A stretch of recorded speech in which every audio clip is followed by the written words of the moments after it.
룻기는 전체가 85절로 구성되어 있는 아주 짧은 책입니다. 이 책은 한 여성의 신실함과 헌신을 통해 하나님의 섭리와 은혜가 드러나는 이야기입니다. 내용을 요약하자면 이렇습니다.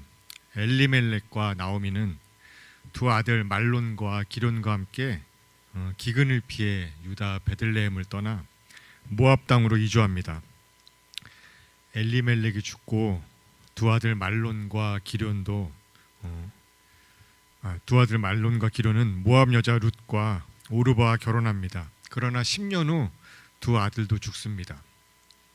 나오미는 남편에 이어 두 아들마저 잃고 홀로 남았습니다. 고향 베들레헴에 풍년이 들었다는 말을 듣고 나오미는 모압을 떠날 때 두 며느리에게 친정으로 돌아가라고 말합니다. 오르바는 떠났지만 룻은 어머니의 백성이 나의 백성이 되고 어머니의 하나님이 내 하나님이라고 하면서 나오미를 따라 베들레헴으로 갑니다. 베들레헴에 도착한 후 룻은 나오미를 부양하기 위해 보아스의 밭에서 이삭을 줍습니다. 보아스는 룻이 나오미에게 헌신한 이야기를 듣고 그녀에게 호의를 베풉니다. 보아스는 룻에게 다른 밭으로 가지 말고 자신의 밭에서만 이삭을 줍도록 하고 남자들이 룻을 해치지 못하게 보호하며 그녀를 잘 대접합니다. 룻이 보아스의 호의를 받고 돌아오자 나오미는 크게 기뻐하며 보아스가 그들의 가까운 친족임을 알게 됩니다. 나오미는 룻에게 보아스에게 가까운 친족으로서의 의무를 상기시킬 계획을 세웁니다. 룻은 밤에 보아스가 타작마당에 잠든 사이 그의 발치에 누웠습니다. 보아스는 룻의 헌신에 감동하고 가까운 친족의 의무를 이행할 것을 약속하지만 자신보다 더 가까운 친족이 있다는 사실을 알립니다. 보아스는 먼저 그에게 기회를 주겠다고 말합니다. 보아스는 성문에서 더 가까운 친족에게 룻과 결혼할 기회를 주지만 그가 거절하자 보아스가 룻과 결혼하기로 합니다. 보아스와 룻은 결혼하고 아들 오벳을 낳습니다. 오벳은 이새를 낳고 이새는 다윗을 낳습니다. 본문 18절입니다. 다음은 베레스의 계보이다. 제가 어렸을 때 가장 이해가 안 가면서도 재밌게 읽었던 부분이 바로 이 계보입니다. 마태복음을 처음부터 읽으려고 하면 누가 누구를 낳고 누가 누구를 낳고 이 부분이 너무 재밌어서 누가 누구를 낳고 이게 왜 써 있는지 어머니께 물어봤던 기억이 납니다. 여기에 나오는 이름들도 너무 어렵습니다. 종현이는 동건이를 낳고 동건이는 창식이를 낳고 창식이는 종석이를 낳고 종석이는 연영이를 낳고 이런 식으로 익숙한 이름들이 나와도 어려울 텐데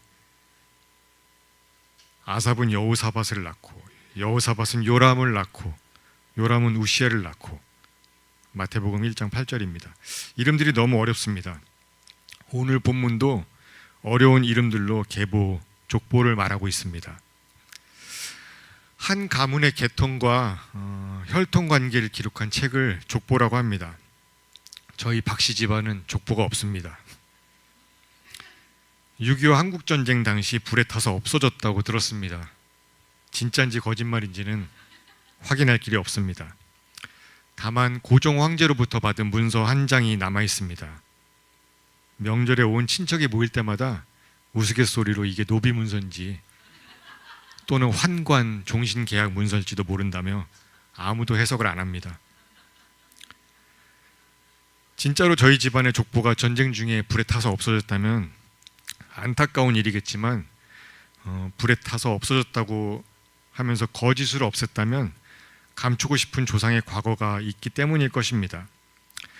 저도 감추고 싶은 부끄러운 조상의 과거가 있습니다. 한국전쟁 당시 피난 열차를 타기 위해 기차 위에 그리고 옆에 수많은 사람들이 매달려가는 사진이나 영상을 보신 적이 있을 겁니다. 그때 저희 할아버지께서는 가족들을 데리고 열차 한 칸을 통째로 사서 다른 사람들은 못타게 하고 외면한 채 편안하게 부산까지 고기를 구워 먹으면서 피난을 갔다고 합니다. 그런 일이 가능했던 재력과 권력이 부러웠던 적도 있습니다. 그러나 그것이 오래 가진 못했습니다. 저희 할아버지께서 돌아가실 때는 기초생활 수급자였습니다. 그러나 할아버지의 손자는 사자 직업을 갖게 되었습니다. 목사. 만약에 할아버지께서 그리스도인이었다면 다른 사람들의 고통과 아픔을 외면한 채 나와 내 가족의 안락함과 편안함만 추구하며 살 수 있었을까요? 젊은 시절에 가졌던 부와 명예를 가지고 안락한 노후의 삶과 가족들의 미래를 위한 여러 가지 계획도 세웠을 것입니다. 하지만 그렇지 못했습니다. 대부분의 사람들은 삶의 여러 계획을 세웁니다. 자기가 세운 계획대로 다 된다는 분들의 얘기를 들으면 너무 부럽습니다. 저도 살아보니 결코 내 뜻대로 되는 게 없습니다. 제 계획대로였다면 저는 과학자나 대통령이 되었을 것입니다. 우리 땐 장래희망이 다 그랬죠. 내 뜻대로 되는 게 없다고 해서 우리가 아무 계획 없이 살 수는 없습니다. 또는 내 뜻을 이루겠다고 수단과 방법을 가리지 않는다면 그것은 성경의 가르침이 아닙니다. 그리스도인으로서 우리는 내 뜻이 아닌 하나님의 뜻을 구해야 합니다. 엘리멜렉은 흉년이 든 베들레헴을 떠나 모압으로 가면서 아내 나오미와 함께 두 아들을 포함한 가족들의 미래를 위해 여러 계획을 세웠을 것입니다. 아니면 거창한 계획은 없었더라도 먹고 살기 위해 가족들을 데리고 더 나은 땅으로 간다는 희망은 품고 갔을 것입니다. 그러나 모압 땅에서 엘리멜렉은 죽고 두 아들도 죽습니다. 하지만 남편과 두 아들을 잃은 나오미와 그의 며느리 룻을 통해 오늘 본문의 족보, 즉 다윗까지 이르게 되는 놀라운 역사가 일어납니다. 베들레헴 땅에 기근이 들었을 때 엘리멜렉은 그 기근마저도 주님의 뜻인지 전혀 알 수가 없었습니다. 본인이 모압 땅에서 죽게 될지 두 아들도 죽게 될지 알 수 없었습니다. 하지만 그런 상황에서도 하나님께서는 여전히 신실하게 주님의 뜻을 이루고 계셨습니다. 엘리멜렉이 가족들을 먹여 살리기 위해 이방 땅에 들어가 살게 되었고 그곳에서 나오미는 남편과 아들들을 다 잃게 되지만 주님께서는 예수 그리스도까지 이어지는 그 계보를 완성하시기 위해 신묘막측한 주님의 뜻을 이루어가고 계셨습니다. 우리가 상상조차 할 수 없는 방법으로 말입니다. 잠언 19장 21절 말씀처럼 사람의 마음에 많은 계획이 있어도 성취되는 것은 오직 주님의 뜻뿐입니다. 우리가 주님의 뜻을 구하며 주님께 순종하며 살아가야 하는 이유가 바로 여기에 있습니다. 내 삶을 이끄시는 하나님께 순종해야 합니다. 혹성탈출이라는 영화가 있습니다. 거기에 나오는 유인원들은 주님의 뜻을 구하며 살지 않습니다.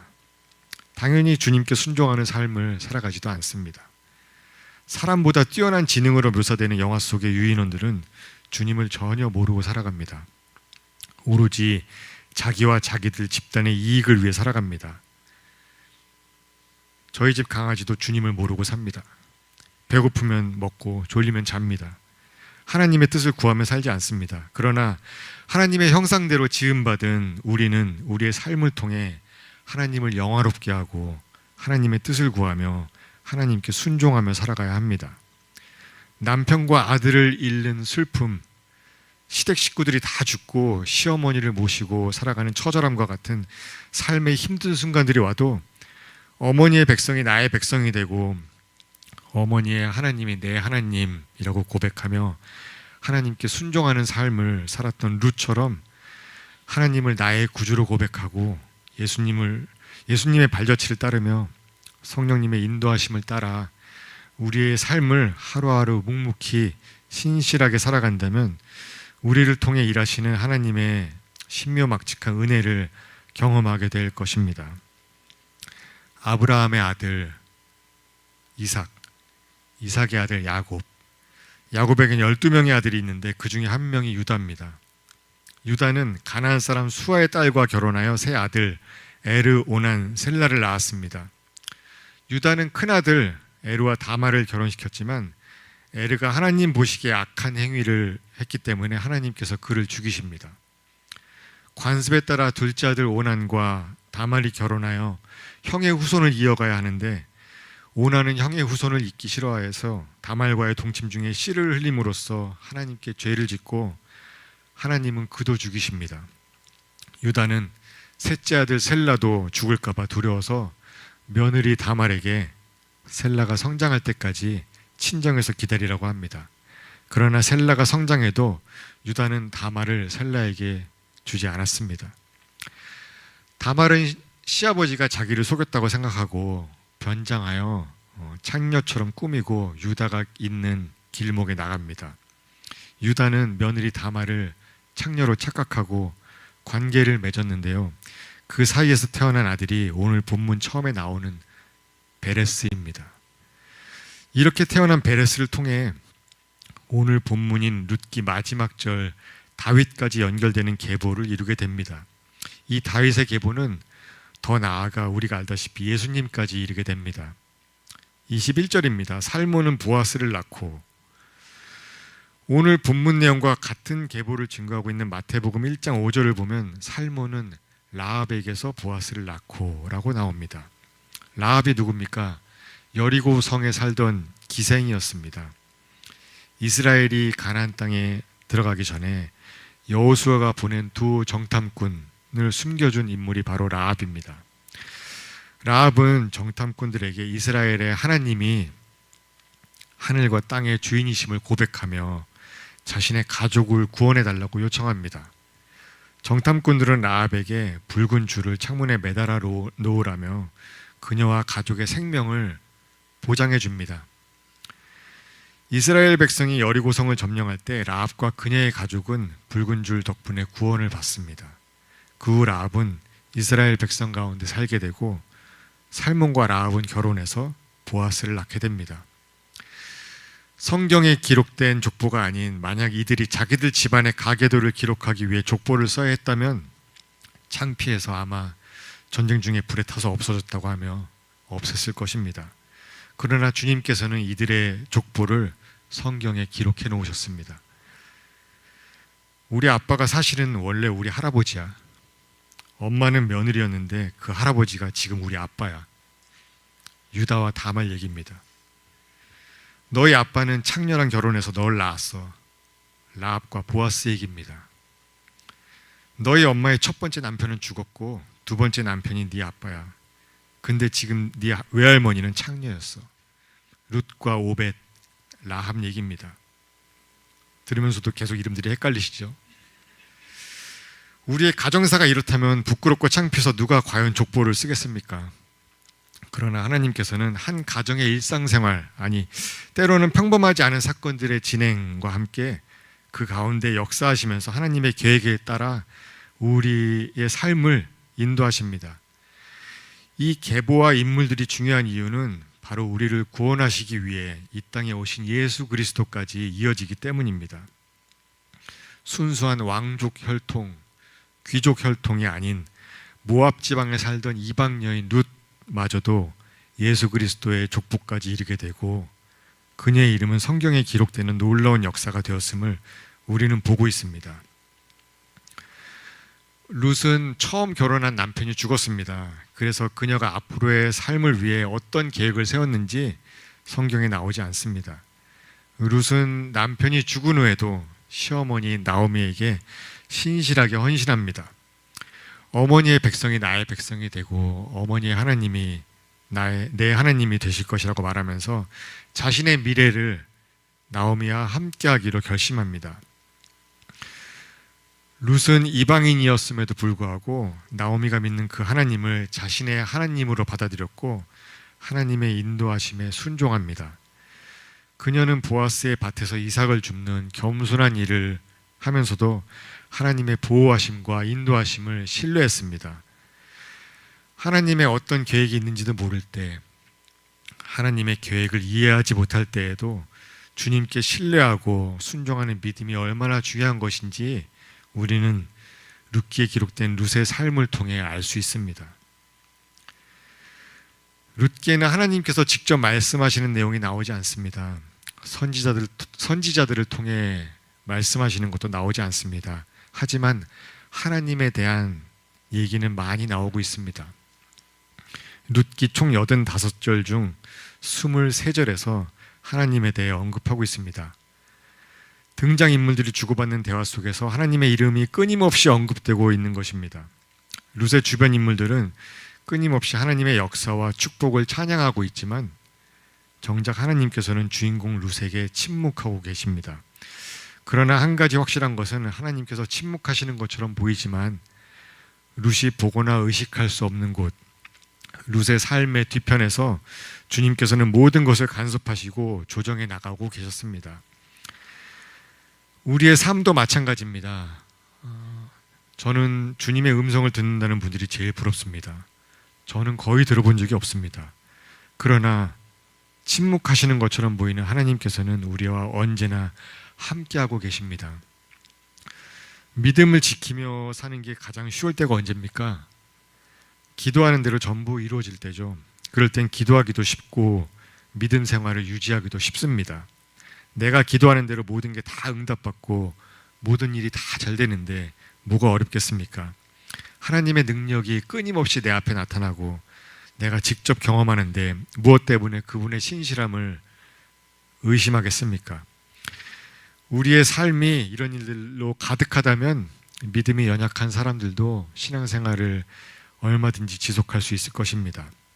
하지만 모든 것에 실패하고 하나님께 기도해도 전혀 응답받지 못한다면 신앙으로서 사는 것이, 믿음 생활을 하는 것이 어렵고 힘들 것입니다. 아무리 기도하고 간구하고 울부짖어도 그 어떤 이적도 내 눈앞에 나타나지 않고 경험하지 못하고 하나님의 간섭이 내 삶에 전혀 없는 것처럼 느껴진다면 하나님의 백성으로 살기가 가장 힘들 때일 것입니다. 하는 일마다, 계획하는 일마다 실패를 거듭한다면 더욱더 그럴 것입니다. 하나님께서 내가 정성을 다해 간곡히 드리는 기도마다 모두 무시한다는 느낌이 들고 하나님께서 정녕 나를 버리셨는가? 나는 더 이상 하나님의 자녀가 아니란 말인가? 등의 생각도 계속 들 것입니다. 아마 룻도 이러한 질문들을 하며 살아왔을 것입니다. 결혼하여 남편과 시댁 식구들에게 여호와 하나님에 대해 알게 됐지만 개종해서 행복한 순간은 잠시 남편을 포함한 시댁 식구들과 사별했습니다. 홀로 남은 시어머니 나오미와 함께 남편의 고향 베들레헴을 찾은 룻의 마음은 착잡하기만 했을 것입니다. 새롭게 알게 된 여호와 하나님에 대해, 자신의 처지와 운명에 대해 그녀의 마음은 수많은 질문들로 가득 찼을 것입니다. 그러나 룻은 그러한 상황 속에서 좌절하기는커녕 오히려 모든 의구심을 하나님 주권에 맡기고 하나님을 전적으로 신뢰했습니다. 룻이 나오미와 함께 베들레헴으로 가면서 자기가 위대한 왕 다윗의 증조 할머니가 될 줄 상상이나 했을까요?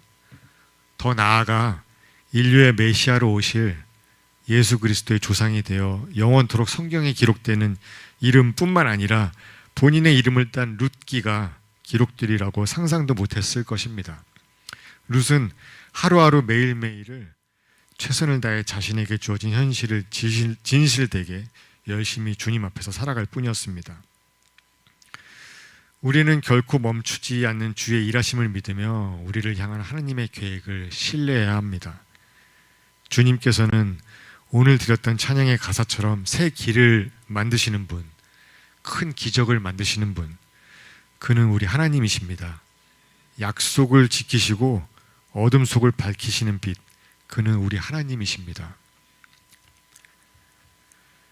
얼마 전 넷플릭스에서 해리가 셀리를 만났을 때라는 영화 음악으로 유명한 재즈 피아니스트이자 가수 해리 코닉 주니어가 주인공으로 나오는 Find Me Falling이라는 영화를 봤습니다. 컴백 앨범이 실패로 돌아간 중년의 록스타는 사이프러스 절벽 위에 자리한 별장으로 도피합니다. 하지만 불청객들이 찾아오는 복잡한 일상을 경험하게 되는데요. 뜻밖에도 그곳에서 옛 연인과 재회하며 우리에게 필요한 것은 사람, 그리고 또 사랑이라는 메시지를 전해주는 로맨틱 코미디 영화입니다. 얼마 전 파리 올림픽 개회식에 셀린 디옹이 노래를 했죠. 암 투병으로 활동이 뜸했었으나 투병 생활로 수척해진 모습에도 불구하고 올림픽 개막식 무대에 나타나 당당하고 멋지게 노래를 했던 셀린 디옹도 이 영화에 출연했는데요. 영화 중간에 셀린 디옹이 남자 주인공에게 우연히 다시 만나게 된 옛 연인에 대해 상담을 해주면서 이런 대사를 합니다. 사랑에는 모두를 위한 계획이 있어요. Love has a plan for each and one of us. 하나님의 사랑도 우리 모두를 위한 계획이 있습니다. 오늘 본문 베레스부터 다윗까지 이어지는 계보에도 결국엔 예수님까지 이르게 되는 계획이 있었습니다. 번쩍거리는 비단으로 치장한 화려한 침대가 아닌 더럽고 냄새나는 말 구유의 아기 예수님께서 오셨을 때도 우리를 향한 계획이 있었습니다. 사람들이 침뱉고 조롱하고 때리는 가운데 그 더럽고 무거운 십자가를 지고 예수님께서 골고다 언덕을 오르실 때에도 십자가에 못 박혀 처절하게 고통받으며 몸부림치면서 돌아가실 때에도 우리를 향한 하나님의 계획이 있었습니다. 그 계획은 바로 우리를 향한 하나님의 사랑입니다. 우리를 사랑하시기 때문에 예수님께서 이 땅에 오셨고, 우리를 사랑하시기 때문에 우리를 죄에서 구원하시기 위해 십자가에 못 박혀 돌아가셨습니다. 하나님께서는 우리를 향한 구원의 역사를 이루시기 위해 이방 여인 룻을 통해서도 예수 그리스도의 계보를 이루게 되는 신묘막측한 은혜를 베푸셨습니다. 왜냐하면 우리를 사랑하시기 때문입니다. 그 한없는 은혜를 베푸시는 하나님께서 지금도 우리와 함께하고 계십니다. 언제나 우리의 삶을 계획하고 계십니다. 그 신실하신 하나님만 바라봅시다. 신실하신 하나님께 우리의 삶을 내어드립시다. 내 삶을 주님께 맡긴다면 나를 향한 하나님의 계획, 나를 향한 하나님의 사랑은 반드시 이루어질 것입니다. 오늘 말씀을 기억하면서 함께 기도하면 좋겠습니다.